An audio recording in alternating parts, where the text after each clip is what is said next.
Hello, welcome to my YouTube channel nursing tutor. आप सभी nursing student ANM GNM BSNM सभी student का बहुत ही स्वागत है जो आप हमारे चैनल को विजिट किया, देखा, आपने पसंद किया। ऐसे ही हमारे चैनल को देखते रहें, पसंद करते रहें। चलिए शुरू करते हैं आज की क्लास। जैसे कि आप सभी को पता है कि इतने दिन से मैं नहीं आ पा रहा था, अब यहाँ पे रेगुलर वीडियो आप सभी स्टूडेंटों को मिलेगा यहाँ पे। तो शुरू करते हैं क्लास। उससे पहले देखते हैं क्या कुछ है खास। और आपको पता है कि स्टार्ट करने से पहले दो शब्द मोटिवेशन लाइन जब तक नहीं बोलते तब तक क्लास स्टार्ट नहीं होती है। तो आज की मोटिवेशन लाइन हमारी ये है कि अगर आपको सफल होना है, तो क्या सकारात्मक सोच रखनी चाहिए। सकारात्मक सोच हमेशा सफलता की ओर ही लेके जाएगी और नकारात्मक सोच हमेशा असफलता की ओर। तो हमेशा सकारात्मक अच्छी पॉजिटिव सोच बनाए रखें, आपके जितने भी लक्ष्य हैं वो जरूर आप अचीव कर पाएंगे।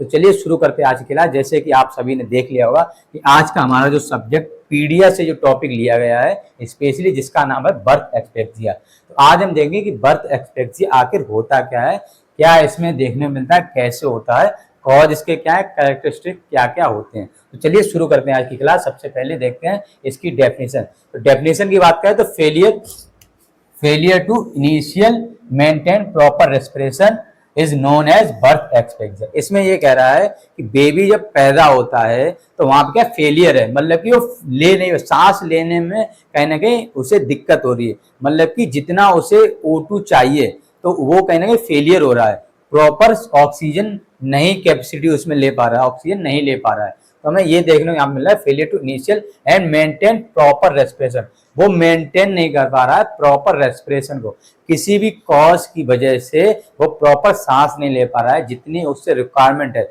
उसकी बॉडी को जितनी रिक्वायरमेंट है ऑक्सीजन की, उतनी क्या है ऑक्सीजन नहीं ले पा रहा है बच्चा, जिससे हम बोलते हैं बर्थ एक्सपेक्टेंसी। बर्थ का मतलब यह है कि पैदा हो रहा, जब बच्चा पैदा हो रहा उस समय उसमें सांस से रिलेटेड प्रॉब्लम देखने मिली है, वो ऑक्सीजन लेने में कैपेबल नहीं है।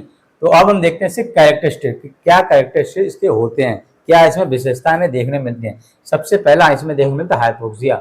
अगर यहाँ पे प्रॉपर बच्चा सांस नहीं ले पाएगा तो उसकी बॉडी में ऑक्सीजन की कमी देखने को मिलेगी। प्रॉपर जो है ऑक्सीजन, ब्लड में ऑक्सीजन की कमी आ जाएगी, जिसे हम बोलते हैं हाइपोक्सिया। हाइपोक्सीमिया भी एक दूसरा शब्द हमारा होता है, जिसमें हमें क्या होता है, जिसमें रहता है कि जो टिश्यू में प्रॉपर जब ऑक्सीजन नहीं पहुंचता है तो उसे हम बोलते हैं हाइपोक्सीमिया। और हाइपोक्सिया का मतलब होता है जब ब्लड में ऑक्सीजन की कमी आ जाती है तो उसे बोलते हैं हाइपोक्सिया। दूसरा हमारा कैरेक्टरिस्टिक यहाँ देखने को मिलता है एनारोबिक ग्लाइकोलाइसिस।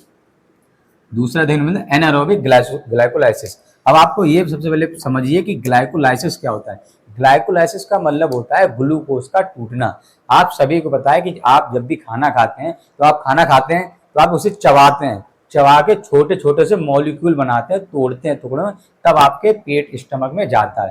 ठीक है, तो उससे हमें क्या है एनर्जी, प्रोटीन, फैट सब कुछ मिलता है आपको। तो ऐसे क्या ग्लूकोज जब आपकी बॉडी में, आपने कुछ भी खाना खाया तो वो ग्लूकोज आपकी बॉडी में गया। अब वो ग्लूकोज क्या है, बड़े मॉलिक्यूल है, वो पहले टूटेगा ग्लूकोज, तब आपकी बॉडी क्या देगा, एनर्जी प्रोवाइड करेगा। तो यहाँ पे क्या है ग्लूकोज का टूटना। अब जो ग्लूकोज टूटता है वो दो तरह से टूटता है। एक तो टूटता है एरोबिक, ठीक है, दूसरा टूटता है एनएरोबिक। अब आपको डिफरेंस पता होना चाहिए कि एरोबिक क्या होता है और एनएरोबिक रेस्पिरेशन क्या होता है, कैसे टूटता है ग्लूकोज। एरोबिक क्या होता है, जब भी बॉडी में ऑक्सीजन प्रॉपर मात्रा में है, अगर आप प्रॉपर ऑक्सीजन ले पा रहे हैं, प्रॉपर जितनी कैपेसिटी आपकी उतनी ले पा रहे हैं, जितनी रिक्वायरमेंट उतनी आप ले पा रहे हैं ऑक्सीजन, तो उस समय जब ग्लूकोज टूटेगा वो आपका टूटेगा एरोबिक में। और एनएरोबिक तब टूटेगा जब आपकी बॉडी में कमी होगी ऑक्सीजन की, उस समय पे आप देखने मिलता है एनएरोबिक ग्लाइकोलाइसिस। आइए इसे और थोड़ा हम देखते हैं। एक मैंने छोटा सा चार्ट बनाया आप सभी लोगों के लिए, शायद आपको जहां तक समझ में आएगा। तो देखते हैं इसे क्या होता है। तो सबसे पहले हम देखते हैं एरोबिक।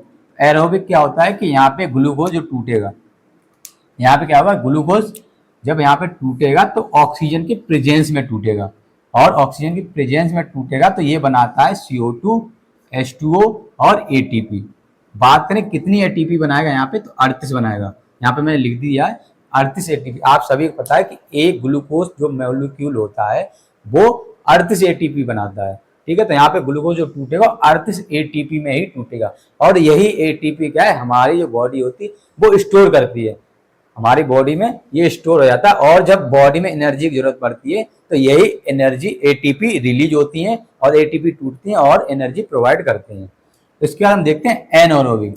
एनएरोबिक क्या होता है, यहाँ पे ऑक्सीजन की कमी है, ठीक है, यहाँ पे ऑक्सीजन नहीं, यहाँ पे केवल ग्लूकोज है, और ग्लूकोज जब ये टूटेगा तो ये टूटता है CO2 में, एथेनॉल और लेस एटीपी। अब लेस कितनी एटीपी होंगी, यहाँ पे देखने मिलती है हमें केवल 2 एटीपी, उससे ज्यादा नहीं बनेगी। अब इसे हम देखते हैं ग्लूकोज कैसे कैसे टूटता है।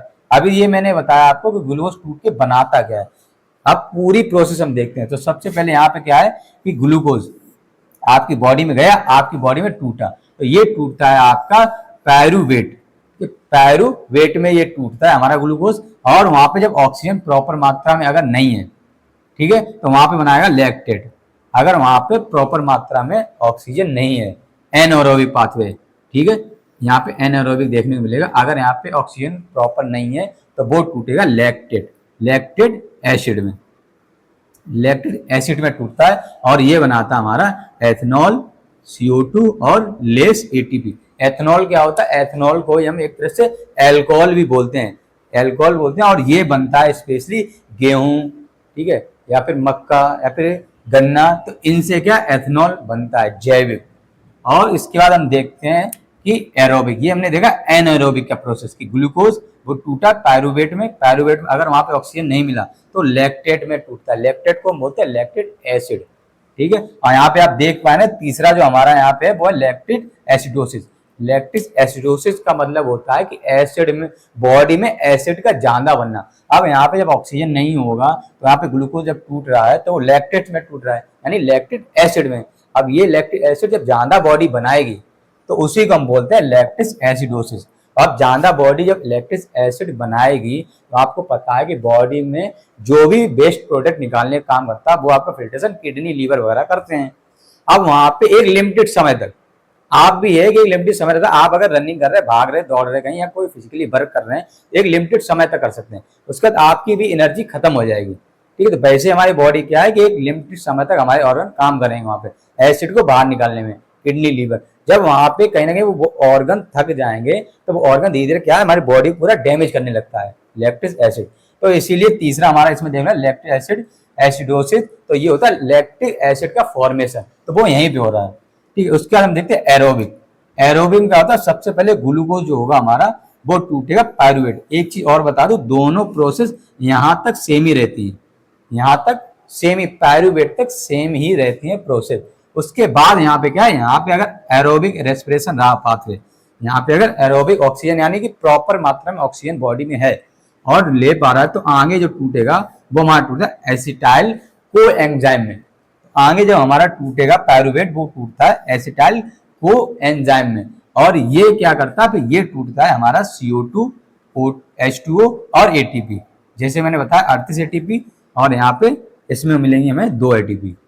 तो इस तरह से ये प्रोसेसर आप एक बार देख लेना। अगर आपको मैंने जो बताया वो समझ में नहीं आया हो तो आप रिपीट में दोबारा वीडियो को बैक करके देख सकते हैं, ठीक है। तो ये हमारे हो गए कैरेक्टरिस्टिक्स। अब हम देखेंगे इसके कॉज कि आखिर क्या क्या कॉज होते हैं जिसकी वजह से बच्चा प्रॉपर सांस लेने में असमर्थ है, वो प्रॉपर ऑक्सीजन उतनी कैरी नहीं कर पा रहा है, इतनी नहीं ले पा रहा है जितनी उसे लेनी चाहिए, उसकी बॉडी जितनी रिक्वायरमेंट है। तो हम वो देखते हैं यहाँ पे कॉज। इन कॉजों को मैंने 3 पार्ट में डिवाइड किया स्पेशली, जिसे हम कह रहे हैं एंटीपार्टम, इंट्रापार्टम और पोस्टपार्टम। तो सबसे पहले हम देखते हैं इंट्रापार्टम में, उसके बाद हम देखेंगे यहाँ पे एंटीपार्टम सबसे पहले देखते हैं, फिर हम देखेंगे इंट्रापार्टम, फिर पोस्टपार्टम। तो इंट्रापार्टम, एंटीपार्टम, इंट्रापार्टम, पोस्टपार्टम होता है पहले वो भी आप जान लें, नहीं तो फिर आप कंफ्यूज रहेंगे। इंट्रापार्टम का मतलब होता है वो समय जब जो बेबी महिला ने क्या कंसीव किया है उस समय से लेके और डिलीवरी से पहले जस्ट, ठीक है, वो समय होता है एंटीपार्टम कि कंसीव से लेके डिलीवरी से पहले तक का समय, ठीक है। इंट्रापार्टम होता है डिलीवरी का समय, जब इस समय डिलीवरी हो रही होगी उस समय। तीसरा है पोस्टपार्टम। पोस्टपार्टम का मतलब होता है डिलीवरी के बाद का समय, ठीक है। तो ये 3 पार्ट में डिवाइड किया गया समय। तो सबसे पहले आता है माल न्यूट्रिशन। अगर यहाँ पे क्या है कि प्रॉपर मदर माल न्यूट्रिशन है तो कहीं ना कहीं जब माल न्यूट्रिशन होगी वो, तो प्रॉपर उस बॉडी में न्यूट्रिशन नहीं जाएंगे। अब प्रॉपर न्यूट्रिशन नहीं जाएंगे तो बॉडी नॉर्मल फंक्शन नहीं करेगी, और नॉर्मल फंक्शन नहीं करेगी तो वो उसकी जो बॉडी नॉर्मल फंक्शन नहीं कर रही है, तो नॉर्मल जो एक्सचेंज है वहाँ पे O2 CO2 का, वो प्रॉपर उसका नहीं हो पाएगा। तो यहाँ पे माल न्यूट्रिशन अगर मदर है, या फिर एनीमिया, खून की भी कमी है, जैसे कि आप सभी को पता है खून की जब कमी है अगर बॉडी में, तो खून क्या कर रहा है, हमारी बॉडी के ऑक्सीजन में कैरी कर रहा है, ठीक है, लंग्स से ब्लड हमारा टिश्यू में जाता है और वहां पे एक्सचेंज होता है O2 और CO2। तो यहाँ पे अगर एनीमिया देखने को मिल रहा है तो तब भी यहाँ पे हमें कहीं ना कहीं ये कंडीशन अराइज होगी, जिसका hypertensive disorder. Hypertensive disorder during pregnancy, hypertensive disorder वो डिसऑर्डर होते हैं जिसमें बीपी बहुत हाई जाता है, तो वो हो सकता है आपका इक्लेम्सिया या फिर प्रीक्लेम्सिया, इन्हें हम हाइपरटेंसिव डिसऑर्डर भी कहते हैं। इक्लेम्सिया प्रीक्लेम्सिया क्या होते हैं, इनमें बीपी 140 से ऊपर एवब हो जाता है, और भी सिम्टम देखने को हमें मिलते हैं अगर ट्रीटमेंट महिला का सही समय पर नहीं किया है, जैसे प्रोटीन यूरिया देखने को मिलेगा, उसमें इडीमा देखने को मिलेगा, कोमा, सीजर, ये भी सिम्टम हमें यहाँ पे देखने को मिलते हैं इक्लेम्सिया और प्रीक्लेम्सिया में। उसके बाद एल्कोहल, अगर मदर एल्कोहल लेती है उस केस में भी हमें बर्थ एक्सपेक्टेंसी देखने को मिलेगा बच्चे में। स्मोकिंग, स्मोकिंग अगर मदर स्मोकिंग वगैरह करती है तो जिसकी वजह से भी वहाँ पे डिसफंक्शन उसकी बॉडी रहेगी और बच्चे में बर्थ एक्सपेक्टेंसी देखने को मिलेगा। इसका ड्रग एब्यूज, अगर मदर किसी तरह का ड्रग एब्यूज करती है तब भी वहाँ पे हमें बर्थ एक्सपेक्टेंसी देखने को मिलती है। तो ये सारे हमारे हो गए एंटीपार्टम। अब हम देखेंगे इंट्रापार्टम क्या क्या होते हैं। इंट्रापार्टम आता है सबसे पहले प्रोलॉन्ग लेबर। आपको पता है नॉर्मल जो लेबर चलता है वो चलता है आपका 12 से 16 घंटा फर्स्ट स्टेज, सेकंड स्टेज आपकी रहती है 30 मिनट से लेके 1 से 2 घंटे तक। अब इस केस में ये आपका रहता है नॉर्मल लेबर का समय। अब यहाँ पे क्या है, अगर लेबर इससे ज्यादा जा रहा है, इससे ज्यादा अगर समय लग रहा है तो उसे हम बोलते हैं प्रोलॉन्ग लेबर, और ज्यादा प्रोलॉन्ग लेबर रहेगा तो कहीं ना कहीं बच्चा डिस्ट्रेस में रहेगा, तो उस केस में भी हमें बर्थ एक्सपेक्टेंसी देखने को मिलेगा। उसका कॉर्ड प्रोलैप्स, कॉर्ड प्रोलैप्स का मतलब होता है कोड जब बेबी डिलीवर हो रहा होगा उस समय बेबी से पहले कोड का आगे आ जाना, जिसकी वजह से वो कंप्रेस करेगी वहां पे और हमें इस तरह की कंडीशन देखने को मिलेगी। इसके बाद tight umbilical cord around foetal neck, अगर टाइटली तरह से अम्बिलिकल कोड जो है बच्चे की नेक में अगर राउंड होगी तो उस केस में भी हमें बर्थ एक्सपेक्टेंसी देखने को मिलेगा। तीसरा हमारा आता है पोस्टपार्टम। पोस्टपार्टम क्या होता है, कंजेनाइटल अबनॉर्मलिटी होती है एक तरह से। क्या क्या कंजेनाइटल अबनॉर्मलिटी यहाँ हो सकती है, सबसे पहला कार्डियोवास्कुलर सिस्टम, हार्ट से रिलेटेड, अगर हार्ट से रिलेटेड कोई प्रॉब्लम अगर होती है उस केस में भी हमें बर्थ एक्सपेक्टेंसी देखने को मिलेगा। जिसका देखने को मिलता है पल्मोनरी सिस्टम, हमारे लंग्स से रिलेटेड अगर कोई प्रॉब्लम यहाँ पे मदर में है तो वहां पे भी हमें देखने को मिलेगी। तीसरा नर्वस सिस्टम, नर्वस सिस्टम अगर कोई प्रॉब्लम होती है जिसकी वजह से भी यहाँ पे क्या होगा कि बर्थ एक्सपेक्टेंसी देखने को मिलती है। तो आपको जहां तक है ये समझ में आ गया होगा डेफिनेशन क्या मैंने बताई है, कैरेक्टरिस्टिक और कॉज। इसके आगे अब हम देखेंगे, तो सबसे पहले अगर आपको स्क्रीनशॉट लेना है तो ले लीजिए, फिर हम आगे पढ़ते हैं कि क्या होता है। आई होप आप सभी लोगों ने स्क्रीनशॉट ले लिया होगा। तो चलिए अब हम देखते हैं आगे। सबसे पहले अब देखते हैं असेसमेंट। असेसमेंट फाइंडिंग अगर हम करेंगे, अगर उस बच्चे में जिससे बर्थ एक्सपेक्टेंसी है अगर उसमें फाइंडिंग करते हैं तो हमें क्या देखने को मिलेगा। तो यहाँ पे दो सिचुएशन देखने को मिलती है। एक यहाँ पे देखने को मिलती है अफेक्सिया लेविडा, दूसरा अफेक्सिया पैलिडा। तो सबसे पहले देखते हैं कि अफेक्सिया लेविडा क्या होता है। तो अफेक्सिया लेविडा होता है it is a initial stage. हम बात कर रहे हैं ये कैसी है, इनिशियल, यानी कि जैसे ही वहां बर्थ एक्सपेक्टेंसी हुआ वहां की फर्स्ट स्टार्टिंग स्टेज है, जिसे हम कहते हैं साइनोसिस स्टेज। इसे हम साइनोसिस स्टेज नाम से भी जानते हैं। क्यों? क्योंकि इसमें क्या है, स्किन कलर चेंजेस होने लगते हैं धीरे धीरे। आपको पता है जब बॉडी में O2 की मात्रा कम हो जाती है तो स्किन चेंजेस देखने को मिलती है हमें। इसके बाद इसकी हम बात करें, अगर अफगार स्कोर आप हम मेजर करेंगे वहां पे, तो आपको अफगार स्कोर 4 से 6 तक देखने को हमें मिलेगा वहां पे। उसके हम देखते हैं अफेक्सिया पैलिडा। ये हमारी होती है लेटर स्टेज, यानी कि इसके बाद आती है हमारी ये वाली स्टेज, ठीक है। लेविडा के बाद हमारी पैलिडा वाली स्टेज आती है। इसमें देखते हैं ये है हमारी लेटर स्टेज। इसमें हम बात करेंगे तो इसे हम जानते हैं शॉक स्टेज नाम से। शॉक स्टेज नाम इसलिए जानते हैं क्योंकि यहाँ पे क्या हाइपोक्सिया होने लगती है, बॉडी में जब प्रॉपर ऑक्सीजन नहीं पहुंचेगा जिसकी वजह से क्या हो रहा है, यहाँ पे ऑक्सीजन की कमी आ रही है और हाइपोक्सिया हो रही है, और आगे जाके वहां पे शॉक की कंडीशन अराइज हो जाएगी। और हम बात करें यहाँ पे अफगार स्कोर अगर हम मेजर करेंगे उस समय हमें अफगार स्कोर यहाँ पे मिलेगा 0 से 3 तक देखने को मिलता है। अब हम देखते हैं इसके मैनेजमेंट की बात करते हैं। तो इनिशियल स्टेज में, इनिशियल समय में जो इंटरवेंशन हम करेंगे स्टार्टिंग तुरंत, वो क्या क्या कर सकते हैं। सबसे पहले हम क्लीन करेंगे एयरवे बाय सक्शनिंग, सक्शन के द्वारा हम क्लीन करेंगे एयरवे। इसके बाद कट द अम्बिलिकल कॉर्ड, और उसके बाद हम क्या करेंगे, कट करेंगे अम्बिलिकल कॉर्ड। आपको पता है कि अम्बिलिकल कॉर्ड से बेबी क्या है, ऑक्सीजन प्रोवाइड किया है, वहां पे अम्बिलिकल कॉर्ड कट करें ताकि बेबी खुद सांस लेने में सक्षम होता है। इसके बाद provide supine position with extension of neck, और बच्चे को सुपाइन पोजिशन हम क्या करेंगे, लिटा देंगे, और उसकी जो नेक होगी उसको हम एक्सटेंड कर देंगे। इसके बाद आता है स्टार्ट O2 थेरेपी, और उसके बाद क्या करें, हम स्टार्ट करेंगे बच्चे की O2 थेरेपी।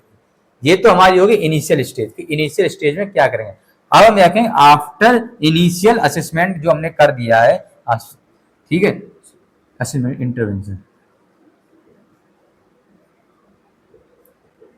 तो यहाँ पे हम देखेंगे अब इस इनिशियल इंटरवेंशन के बाद, आफ्टर जो इनिशियल हमने इंटरवेंशन कर दिया उसका रीअसेस करेंगे बेबी को, हम देखेंगे कि हमने जो यहाँ पे इंटरवेंशन किया उससे बेबी को कितना फायदा हुआ है।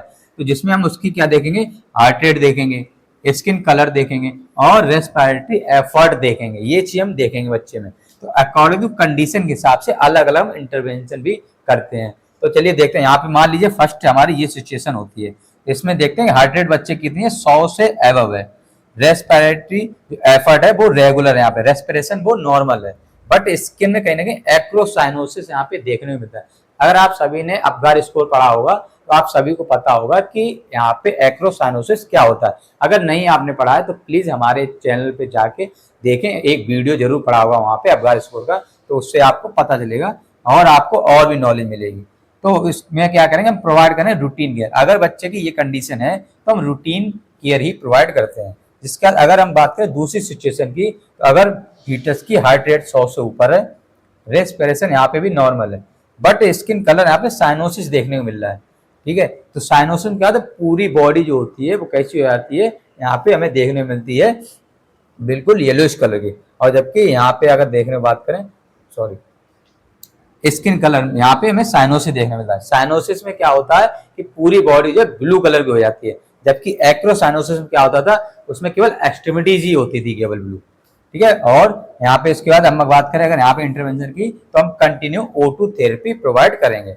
इसके बाद थर्ड सिचुएशन की बात करें हम, तो यहाँ पे हमें रेस्पिरेशन जो है उसकी वो इरेगुलर देखने को मिलेगी, हार्ट बीट उसकी 100 से ऊपर, और स्किन साइनोसिस। इस केस में हम क्या करें, प्रोवाइड करेंगे PPV by bag and mask plus O2 therapy provide करेंगे। इसके बाद अगर हम चौथी सिचुएशन की बात करें, तो यहाँ पे भी हार्ट रेट 100 से कम होगी, अब रेस्पिरेशन इरेगुलर और स्किन साइनोसिस। इसमें भी क्या इसी की तरह सेम ही इंटरवेंशन करेंगे, सेम इंटरवेंशन यहाँ पे करेंगे। अब हम देखते हैं पांचवी हमारी सिचुएशन, जैसे यहाँ पे हमारी स्टेज पांचवी सिचुएशन क्या होगी, हार्ट रेट यहाँ पे 60 से कम होगा, रेस्पिरेशन इरेगुलर, प्लस यहाँ पे हमें देखने में मिले स्किन जो है वो साइनोसिस देखने में मिलेगी। इसमें हम क्या करें, इसमें करते हैं हम CPR। अब आपको CPR के लिए पता होना चाहिए कि बच्चे में और अडल्ट में CPR का रेशियो, कंप्रेशन, ब्रीथ सारी चेंज हो जाती है, यहाँ तक कि पोजीशन और किस तरह से हम देते हैं वो भी चेंज हो जाता है। तो चलिए ये भी थोड़ा हम यहाँ पे देख लेते हैं इसके लिए कि कैसे करते हैं। तो अगर हम बात करें न्यूनेटल रेस्पिरेशन की, CPR की, तो वहां पे क्या है, चेस्ट कंप्रेशन मेथड 2 होते हैं इसमें, ठीक। अडल्ट में हमारा एक ही रहता है, पर यहाँ पे बच्चों में 2 देखने मिलते हैं। या तो हम थंब से दे सकते हैं बच्चे को, ठीक है, यहाँ पे कंप्रेशन, या फिर हम दे सकते हैं फिंगर से। लोकेशन की बात करें कि कहाँ पे देनी, तो lower third of sternum, lower third of sternum यानी कि लोअर थर्ड स्टर्नम में वहां पे हमें यहाँ पे लोकेशन होती है जहाँ पे हमें कंप्रेशन देना है। डेप्थ की बात करें तो 1/2 से लेके 3/4 इंच इतनी डेप्थ होनी चाहिए। अब यहाँ पे आपको ये भी पता हो कि इंच में कितने सेंटीमीटर, यहाँ पे इसके लिए लिख दिया मैंने, 1 इंच में आपको 2.54 सेंटीमीटर देखने को मिलते हैं। बात करें हम नंबर ऑफ कंप्रेशन की, तो यहाँ पे बच्चे में 90 चेस्ट कंप्रेशन देखने को मिलते हैं, जबकि अडल्ट की बात करें तो 120 तक, 100 से 120 चेस्ट कंप्रेशन देखने को मिलते हैं। बल्कि यहाँ पे बच्चे में बात करें तो यहाँ पे 90 जो है वो चेस्ट कंप्रेशन देखने को मिलते हैं। अब हम बात करें यहाँ पे वेंटिलेशन की, तो नंबर ऑफ रेस्पिरेशन की बात करें तो 30 रेस्पिरेशन 1 मिनट, 1 मिनट में 30 रेस्पिरेशन वहां पे बेबी को देने होते हैं। और चेस्ट कंप्रेशन रेशियो की बात करें तो वहां पे हमें देखने को मिलता है 3:1, ठीक है, 3:1 यहाँ पे हमें देखने को मिलता है रेशियो। इसका ड्रग थेरेपी की अगर हम बात करें तो इंजेक्शन एड्रेलिन यहाँ यूज करते हैं, आईवी रूट। और इसकी भी अगर हम बात करें डायल्यूजन की तो 1 यहाँ पे ratio 10,000 dilution of adrenaline is use किया जाता है यहाँ पे। और हम बात करें इसका प्रिपेयर की मिक्सिंग की तो ये प्रिपेयर हम करते हैं 1 ml यहाँ पे हम लेंगे एडीआर, 9 ml हम लेते हैं एनएस, उसके बाद हम प्रोवाइड करते हैं। ठीक है, तो ये हमारा था आज का मैनेजमेंट। हमने देखा कि क्या मैनेजमेंट, इनिशियल मैनेजमेंट क्या होता है, ये कैसे हम असेसमेंट फाइंडिंग करेंगे, कैसे हम आफ्टर इनिशियल इंटरवेंशन के बाद सिचुएशन के हिसाब से कैसे हम प्रोवाइड करेंगे इंटरवेंशन। और प्लस हमने ये भी देख लिया कि सीपीआर कितने कंप्रेशन, रेस्पिरेशन और कौन सी ड्रग थेरेपी देते हैं। आई होप आप सभी को हमारा वीडियो पसंद आया हो। अगर आपको हमारा वीडियो पसंद आता है, आपको कुछ काम आता है, नॉलेज आती है, प्लीज चैनल को लाइक करें, शेयर करें, सब्सक्राइब करें और ज्यादा से ज्यादा आप वीडियो देखें, आपको नॉलेज बढ़े इसके लिए। तो चलिए आज की क्लास यहीं पे समाप्त करते हैं, मिलते हैं फिर एक नए वीडियो में। जय हिंद।